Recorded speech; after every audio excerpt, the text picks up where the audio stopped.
একটা বিশাল বাগান। তো বাগানটার উপরে মানে ঢোকার পথে লেখাই আছে এটা হচ্ছে ফ্রুটস বাগান।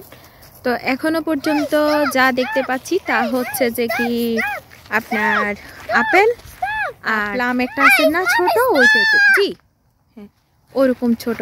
তো অনেকগুলা ওই যে দেখা যাচ্ছে দূরে, ওই যে দূরে দেখা যাচ্ছে যে ওগুলা সবগুলো হচ্ছে আপেল। আর এটা হচ্ছে সম্ভবত লুমো, এখানে লুমো ডাকে। এটা হচ্ছে যে মিনি আপেল। তো মানে আমার স্বপ্ন একেবারে পূর্ণ হয়ে গেছে। আমি অনেক দিন ধরে ভাবছিলাম ইস আমি যদি এরকম অনেকগুলা পাই। আসলে প্রায় দেখা যায় আপেল গাছ এখানে, কিন্তু মানে সব জায়গায় তো ওরকম ভালো হয় না। আবার অনেক সময় দেখা যায় যে রাস্তার পাশে টাশে ওরা দেয় না, কারণ পরিবেশ নোংরা হয়, আপেল পচে পচে পড়ে থাকে, তখন বিভিন্ন পোকামাকড় হয়। তো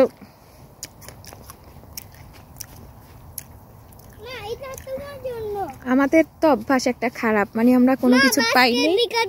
বাস্কেট হ্যাঁ আচ্ছা এটা একটু দাও তো মাকে। এই যে এটা হচ্ছে লোমো। তো এটা যখন আপনি এই অবস্থায় খাবেন একদম মনে হচ্ছে এটা জলপাই, তবে এটা পারতে পারবো না, এটা অনেক ছোট, আরো বড় হতে হবে।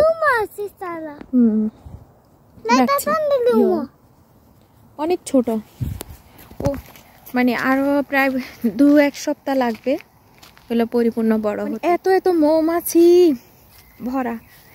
তো আমি এটা কি, এটাও তো মনে হচ্ছে এখন আপেল। হ্যাঁ আপেলই। এই কচি আপেলগুলো খেতে অন্যরকম মজা, খুব বেশি একেবারে টক না আবার মিষ্টিও না, মানে ওই যে ভর্তা টর্তা বানিয়ে খেতে অন্যরকম মজা লাগবে। তো ওরা তো আর জানে না ভর্তা বানাতে পারি আমরা, বা ভর্তা তো ওরা চিনেই না। তো আমি ঢোকার পথে এক মানে মিডিয়াম বয়সের এক ভদ্রলোক দেখলাম, উনি আমাকে বলল যে কি এখনো আপেল তো পাকেনি, বলে যে আমি ফিরে যাচ্ছি অনেক কাঁচা। তো তাকে আমি কিভাবে বুঝাই, আমি তো আসছি কাঁচা খোঁজার জন্য, আমরা তো আচার দেব। আপেলের আচার কিন্তু অনেক মজা হয়, বিশেষ করে আমার কাছে খুবই ভালো লাগে। তো আমি কয়েকজনকে বানিয়ে খাইয়েছিলাম গত 2-1 বছর আগে, সবাই পছন্দ করেছে। ওই যে বিশাল অনেক বড় জায়গা জুড়ে। তো আজকে হয়তো কিছু আপেল নিতে পারি, 1.5-2 কেজির মতো নিব, যাতে অল্প কিছু আচার দিতে পারি। তবে আমার ইচ্ছা ছিল লুমো আচারটা ট্রাই করতে, কাঁচা অবস্থায় খেতে একদম জলপাইয়ের মতো লাগে। আর এখন তো আমাদের এখানে রৌদ্রও ভালো। জি নাও, তুমি নাও, নিতে পারো, দাও নাও। কোনটা নিবে নাও? ওই যে আমাদের দেশের আপেল বড়ই, কোনটা নেবে বলো? রেড ওয়ান কোনটা? তা এটা এটা পচা বাবা, এটা নষ্ট হয়েছে। সত্যি অনেক মজা, মানে কেমন জানি টক মিষ্টি সারাক্ষণই খেতে মন চায়, নাকি আমারই ভালো লাগে জানি না। একদম আপেল বড়ই, ইস সবসময় আসতে পারতাম। ওর বাবাকে বলছিলাম যে তুমি এত সুন্দর জায়গা থাকতে তুমি এতদিন কেন আনলা না? ও বলে যে এতদিন সময় কি যাচ্ছে নাকি, সবকিছু একসাথে দেখে ফেললে তো হবে না। সব গাছে আপেল, এই যে ভরা ভরা। ওখানে এই বিশাল বড় বাগানের ভেতর আবার ওইদিকে ওই যে বক্সের মতো দেয়া হয়েছে, ওগুলা হচ্ছে মৌমাছির জন্য, মৌমাছির চাষ হচ্ছে। আবার উপরে একটা চেরি ফল ওই যে লাল লাল ধরে আছে, তো ওইটা খেয়ে দেখলাম, ওটা অত বেশি টেস্টি মনে হয় নাই, মানে চেরি অন্য জাতের। ওই যে মৌমাছি ভনভন করছে। হ্যাঁ না তুমি দেখিয়ে আসতে পারো। ওই যে নাশপাতি,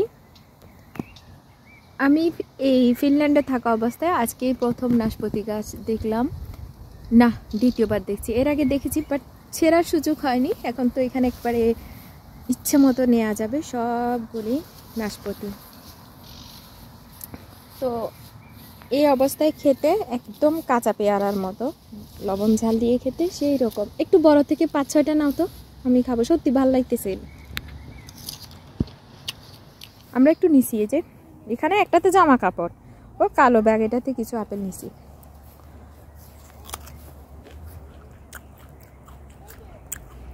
আর ওখানে টুনাটুনি অনেক গল্প করছে, মনে হয় কোনো প্রবলেম নিয়ে আলোচনা, কারণ দুজনের চেহারাটা অনেক ভারী। ওর বাবাকে বললাম তুমি কয়েকটা তুলে নিয়ে আসো। এই যে খাচ্ছি, মিস করছি, ওই একটু লবণ ঝাল নিয়ে আসলে বেশি ভালো লাগতো। দেখেন আরেকজনের অবস্থা।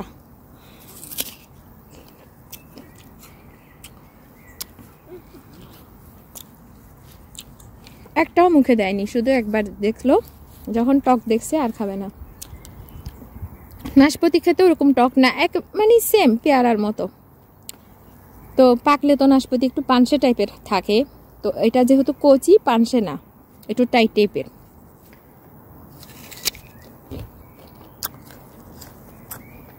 মন ভরে গেছে সত্যি, আজকে অনেক খুশি লাগছে। সত্যি কথা বলতে খাওয়ার চেয়েও মানে দেখার মধ্যে একটা শান্তি। গাছে গাছে যে ফল ধরে আছে বিভিন্ন রকমের, ছোট বড় সাইজ, একসাথে এত ফল তো ওরকম দেখার সুযোগ হয়নি, তাই দেখে খুব ভালো লাগছে। নাশপাতি আমি জাস্ট কয়েকটা নিতে বললাম, এমনি যে হয়তো লবণ জাল দিয়ে খেতে পারবো, বাট আপেল নিতে বলেছি, তো আপেল দিয়ে দেখি আচার ট্রাই করবো। এটা জানি না, দেখেন কি অদ্ভুত হয়েছে। পুরাটা হেঁটে শেষ করতে পারিনি, আমি ক্লান্ত হয়ে পড়েছি। আবার এখানে কি সুন্দর বসার ব্যবস্থাও করেছে। আজকে এত রোদের তাপ, মানে কি বলবো, মানে অসহ্য লাগছিল। তো আমার তো মানে তৃষ্ণায় গলা শুকিয়ে যাচ্ছে, পানি যেটা সাথে ছিল সেটাও গরম হয়ে গেছে। তো ওর বাবা বলল কিছুক্ষণ বসে রেস্ট করো, তারপর যাও। তো বিকেলবেলা আসলে হয়তো বা আরও ভালো ফিল করতাম। এর মাঝে হঠাৎ একটু একটু করে বৃষ্টিও পড়া শুরু করেছে, আর আমরাও গাড়িতে উঠে বসলাম। ভাগ্যিস এই গরম ঠান্ডার মাঝে যদি বৃষ্টির ফোঁটাগুলা গায়ে পড়ে তো নিশ্চিত মানে সর্দি লাগবেই লাগবে। যাক, আমরাও গাড়িতে উঠে বসছি মাত্র, আর বৃষ্টিও একটু একটু পড়ছে। ওই দিনও সেম ঘটনা, মানে গাড়ির কাছাকাছি আসার সাথে সাথে একটু একটু করে ফোঁটা পড়ছিল, ভাগ্যিস ভিজিনি। তো বাসায় গিয়ে এখন এই আপেলগুলাকে প্রসেস করতে হবে। তো আমরা দুজনেই বসে আপেলগুলা কেটে নিচ্ছিলাম। তুমি 3 পিস করো এটাকে। হ্যাঁ, রান্না বান্নার বিষয় তো কখনো খুব ভালো হয়, কখনো মোটামুটি ভালো হয়। তারপরও দেখা যাক, সব কিছু আগের মতোই করে নিচ্ছি। তো দুজনে মিলে আমরা আপেলটা কেটে নিলাম। আপেল কাটার আগে একটা একটা করে ভালো করে ধুয়ে নিয়েছি। তো এখন কেটে আর ধুবো না, সরাসরি এই অবস্থায় একটু বেশি পরিমাণে লবণ দিয়ে এটাকে মেখে রেখে দিব। লবণটা দেওয়ার পর একটু চেষ্টা করতে বলছি ওকে, প্রত্যেকটা পিসের সাথে যাতে লবণ লাগে। লবণের পরিমাণটা একটু বেশি হলেও প্রবলেম নেই, চাইলে হাত দিয়েও মাখানো যায়, তবে হাত না দেওয়াটাই ভালো। তো এইভাবে করে একটু যতটুকু সম্ভব, এখানে জাস্ট লবণ আর কিছুই না। যেহেতু আপেলের মধ্যে প্রচুর পরিমাণে আয়রনও থাকে, তাই কালারটা একটু একটু করে চেঞ্জ হতে শুরু করছে, মানে কালচে ভাবটা চলে আসছে। তারপরে অত বেশি আসবে না, যেহেতু এখন লবণ পড়েছে। তো এটা এভাবে করে আমি আজকে সারা রাত রেখে দেব। পরের দিন সকালবেলা ঘুম থেকে উঠেই এটা থেকে যে পানি বের হবে সেটা ফেলে দেব, পানি ঝরতে দিয়ে তারপর রোদে শুকাবো। এই কয়েকদিনের ওয়েদার মোটামুটি ভালো, কিন্তু মাঝে মধ্যে আবার বৃষ্টিও চলে আসে, জানি না আমি কি করি। যে কোনো আচারের জন্য রোদে শুকাতে পারলে খুবই ভালো হয়। তো আজকের প্রসেস এতটুকুই।